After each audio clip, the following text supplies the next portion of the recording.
were a hermit kingdom. They were not trading with the rest of the world. I think that is still subject to the test of history. China pegged the yuan, the renminbi, to the US dollar. It was just wonderful. Because of the trade war and also because of the public efforts. In 1992, China pegged the yuan, the renminbi, to the US dollar under Alan Greenspan. It was just amazing how stable all of a sudden the currency became stable. The prices in China stabilized. It was just wonderful.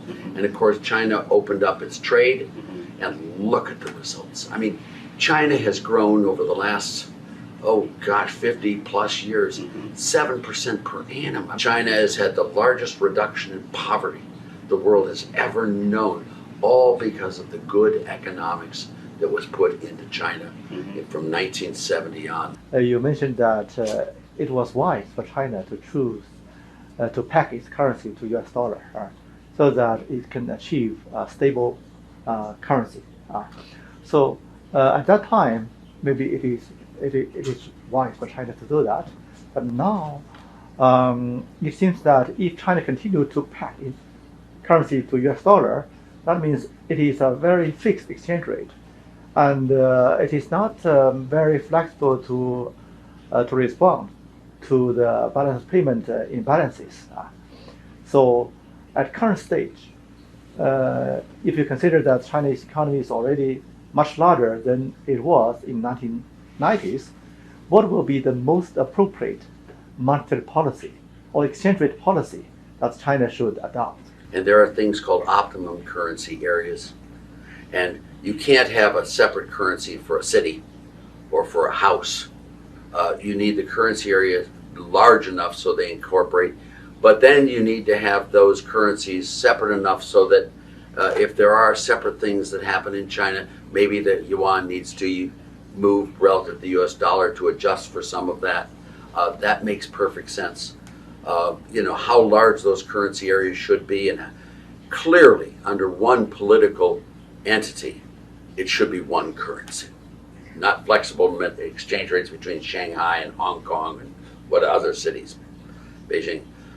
So you have one currency for sure with a political area, and then question is, how does it between countries?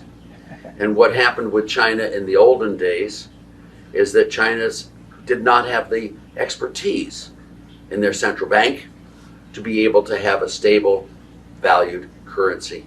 Today, China's expertise is way advanced, and China now probably could easily afford having a separate floating currency. But it takes political courage to do that. And I love it that China now has the political courage and the expertise to be able to have its own currency. I would love to see both of us reestablish price stability in our countries, and that's what we dream of. And I worry about my own country's price stability now. Now, because of the trade war, I'm afraid that the two countries will fall into a vicious cycle, a trade war. spiraling downward. Yeah. Because on one hand, so there is some sanction or some restriction on exporting some high-tech products to China, and China feels that it cannot get this, and then they have to rely on themselves to try to invest and to innovate something for themselves, and then they provide subsidy to some state-owned enterprises to implement some import substitution strategy, and in turn, people here will accuse that you see China is adding more and more subsidy, and so this is unfair trade. We should put more sanction and restriction on the trade. So this looks like a vicious spiraling down cycle. So how can we stop that?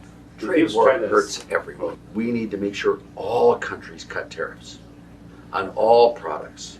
Now, there are certain products that should not be traded. We all understand that. And but what we should do is have a low rate, broad-based tariff for revenue purposes, for controlling and expanding there, and be free trade with each other.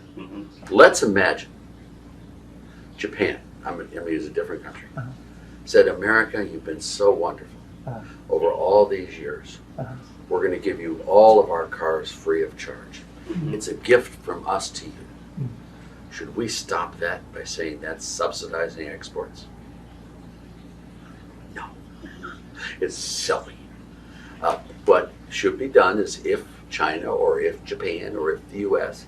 has a set of policies where those policies lead to the production of products that are relatively cheap in the world and they're good, China should buy them at that rate and be done with it. It's not, you shouldn't be matching that with countervailing duties at all. You know, what you've got to understand is tariffs, whether put on by Japan or by the U.S., hurt both countries.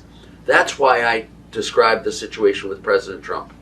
Was what he tried to do was threaten tariffs to get them to come to the table so that they would reduce their barriers. So what we should do there is not have the countervailing duties, not that. Now, your pessimism that we might be in that now, I think is wrong.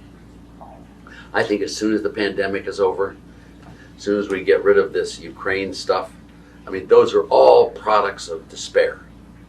But once that clears the air and we'll start getting the virtuous cycle the other way, I think you're going to see in 10 years the U.S. and China much closer, not farther apart. That's my hope. And I'm an old man, so I want you to know that I may not be here with you to do it, but what I see in the future is a much better future than the past. And the past was pretty darn good. I mean, I loved my life. I loved the world I